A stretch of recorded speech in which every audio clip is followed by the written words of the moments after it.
Did members of the Trump administration violate the Federal Records Act and the Espionage Act? Let's discuss. I'm Dave Aronberg, former state attorney for Palm Beach County, aka the Florida LawMan, here on Legal AF, where we meet at the intersection of law and politics. If you haven't done so already, hit that subscribe button. Thank you for all your support. Our videos are doing great. Let's keep it going. According to Mediaite, an aide to White House Deputy Chief of Staff, Stephen Miller, recently texted with high-level Trump administration officials about deploying the 82nd Airborne Division to Portland, Oregon, according to the Minneapolis Star-Tribune. Images of the texts were taken by a source who then sent them to the Star-Tribune.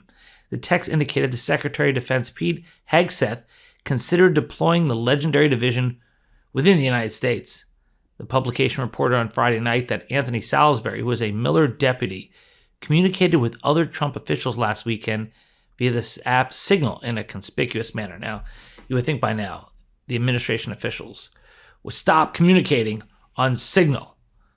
Boy, if only Hillary Clinton knew that this was allowed, that you could do official business on off-government channels, on private channels, you know? Remember how the press really raked her through the coals about that? Well, now it's like, okay, well, doing business on Signal, even when members of the administration were discussing attack plans, military attack plans on Signal. Remember that? That led to the forced resignation of Michael Waltz, the national security advisor, who's now going to be at the UN.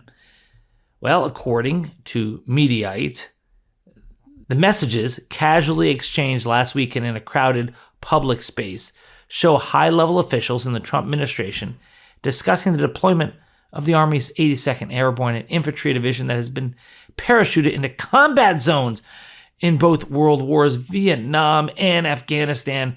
If the administration were to send in the Army division, it would almost certainly be challenged in court under federal laws limiting how the military can be used domestically. Remember, there's something called the Posse Comitatus Act. That's why you cannot use the military for just basic law enforcement. You can't do that. That's why we don't have the military roaming our streets, making arrests. And to the extent that the military is sent to other places, they, like the National Guard, can do just some backup stuff, but they can't be performing law enforcement duties. And also, it's still even unclear whether they can even be deployed in cities wherein the governor of those states does not approve of it. Now, in California, the Ninth Circuit Court of Appeals has so far allowed Trump to override the governor out there, but this is still a matter that's pending in the courts. Salisbury sent the texts in clear view of others while traveling in Minnesota, the Star-Tribune said, adding, over the course of several conversations, totaling dozens of messages, Salisbury chatted candidly and at times profanely about a wide range of matters with Hegseth's advisor Patrick Weaver and other high-ranking federal officials. According to Weaver, Hegseth wanted Trump to expressly tell him to send troops into the American city. Between you and I, red flag there, between you and I is a grammatical abomination. Do not say it. It's between you and me. Nothing but the best and the brightest, huh? Between you and I think Pete just wants the top cover from the boss if anything goes sideways with the troops there, Weaver wrote. He acknowledged the potential political ramification of deploying Army troops to a U.S. city. Hegseth preferred to send the National Guard, he wrote. 82nd is like our top-tier quick reaction force for abroad, so will cause a lot of headlines, he added, possibly why he wants POTUS to tell him to do it. Ultimately, the 82nd Airborne was not deployed, and the administration sent 200 National Guard members on September 28th. The city and Oregon are suing over the drastic move. And I said earlier, when you use Signal, you can get in trouble.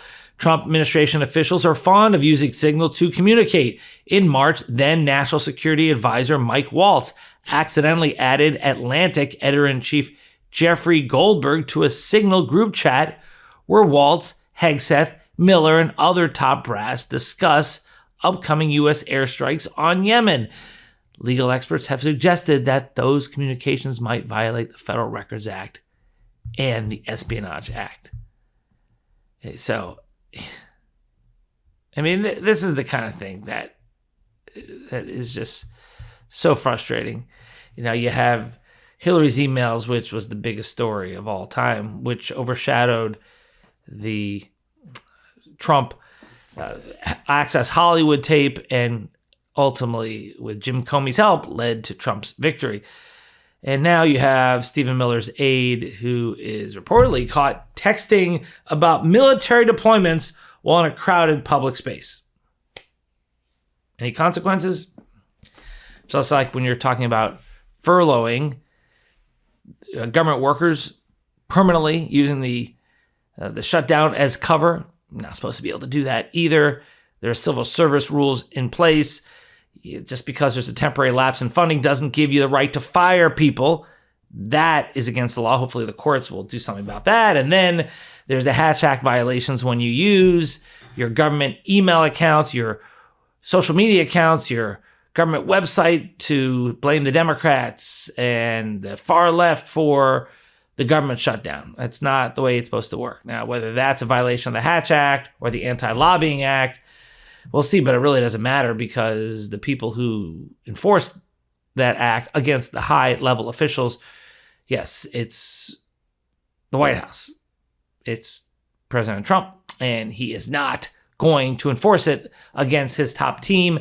You remember in his first term, you had 13 different Trump high-level officials, including Kellyanne Conway, who were found to have violated the Hatch Act, and nothing happened to them.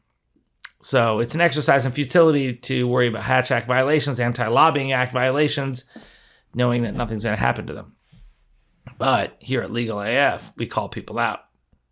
And if Michael Waltz and others could have violated federal law when they used Signal to talk about military deployments and attack plans, well, couldn't that same thing be true when it comes to the discussion in a crowded place about military deployments?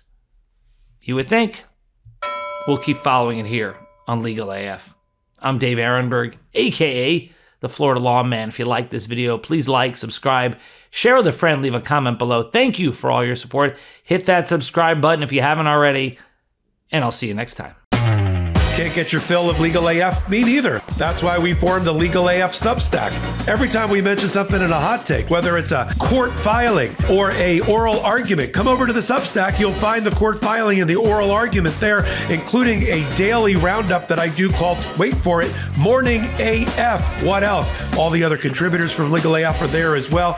We got some new reporting. We got interviews. We got ad-free versions of the podcast and hot takes. Where? Legal AF on Substack. Come over now to free subscribe.